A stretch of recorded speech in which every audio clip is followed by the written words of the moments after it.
Good afternoon, mathematicians. Welcome back to part 2 of Miss Scranton's video on GCF, greatest common factor. Moving on to example 3, let's determine the GCF of 5 and 8. So we've been using the tree method in examples 1 and 2. That was in part 1 of this video. I'm going to be consistent and use the tree again. So we have our 5 and our 8. Let's find the factors.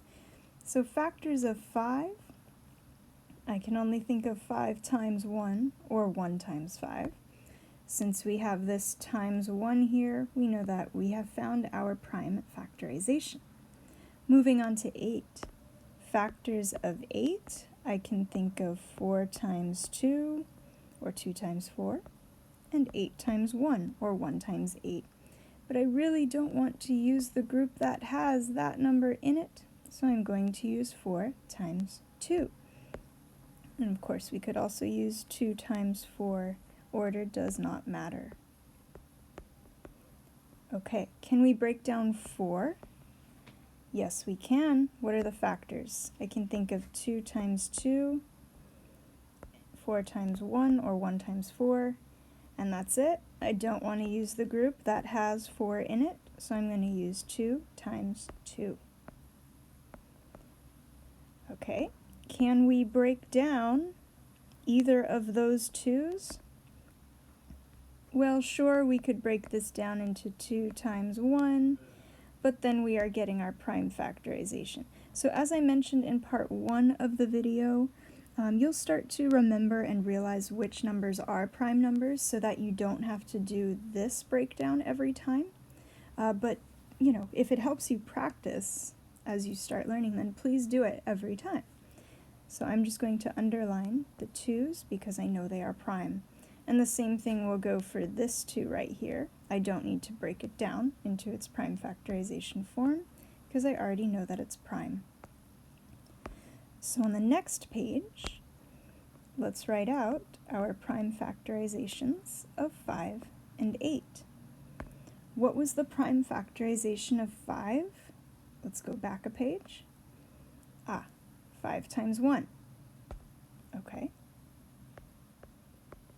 And what was the prime factorization of 8? We have a 2, and another 2. So 2 times 2 times 2. And as you know, Miss Scranton always likes to keep the habit of putting times 1 at the end because 1 is a factor of everything. So now, what do we have in common between our 2 groups? Well, let me ask you this. Let's pretend that we had not put that times 1 on the end. In fact, I'll just erase it. Pretend that's not there. Do you see any numbers in common? I certainly don't. So many people would be tempted to say that the GCF of 5 and 8, well, they don't see a number, so they would say that's 0. But that is not correct. That's like saying 0 is the biggest number that goes into both 5 and 8. That is not true. So that, ladies and gentlemen, is why I always like to put the times 1 at the end of every prime factorization, because now we see that the only number in common is 1, and that is your GCF of 5 and 8. So we would say that 5 and 8 are relatively prime when their GCF is 1. That's just the terminology you would use, but this will happen sometimes. Okay, moving on to our final example, we're going to introduce some variables here. Let's determine the GCF of 7x squared and 21x.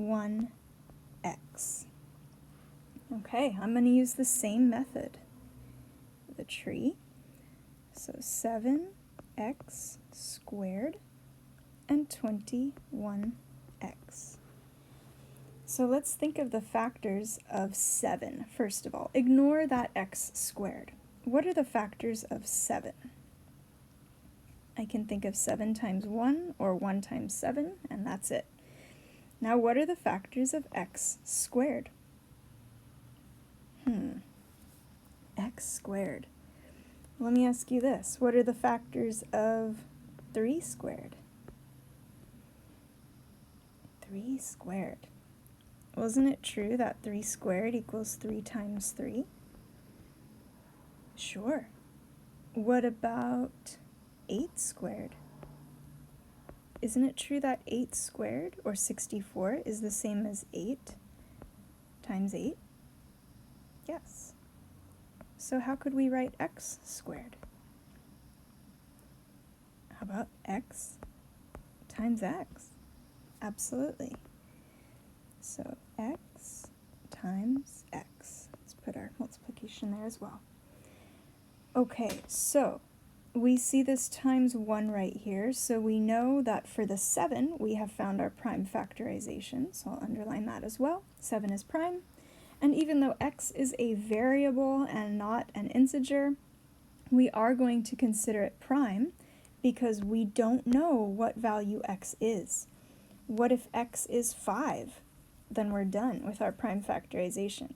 But what if x was 20? Then we could break it down more, but we don't know what x is, so we have to stop there.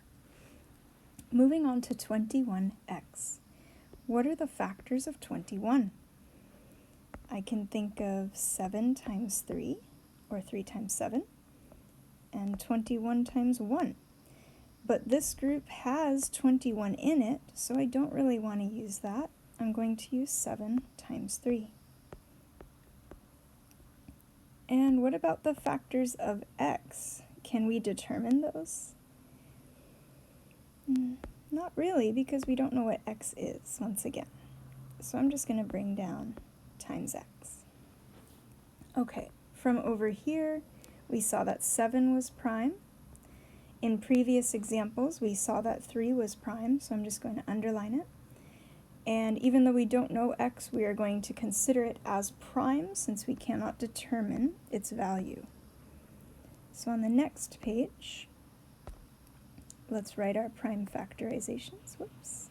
Let me use black, be consistent.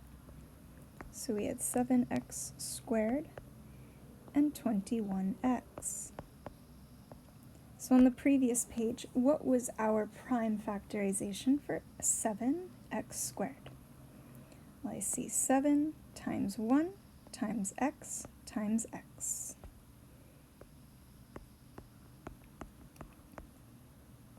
Okay, and I see the times 1 in here. I'm only going to include that one time, so we are good to go.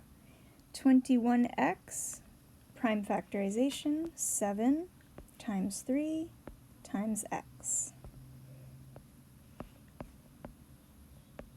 And what's missing in this one? You got it, times 1. Keep that habit. So now the GCF of 7x squared and 21x is going to be the product of everything in common. So I see a 7 here, a 7 here, a 1 here, a 1 here, and an x here, and an x here. So in this group right here, what is in common? 7 times. In this group right here, what is in common? X. And in this group right here, this 1 is going up to this 1. What is in common? 1. So 7 times x times 1 is 7x. So the largest term in common to 7x squared and 21x is 7x. I hope you enjoyed part 2 of this video. As always, please email me or leave any comments in Google Classroom if you have questions, and I hope you have a wonderful day.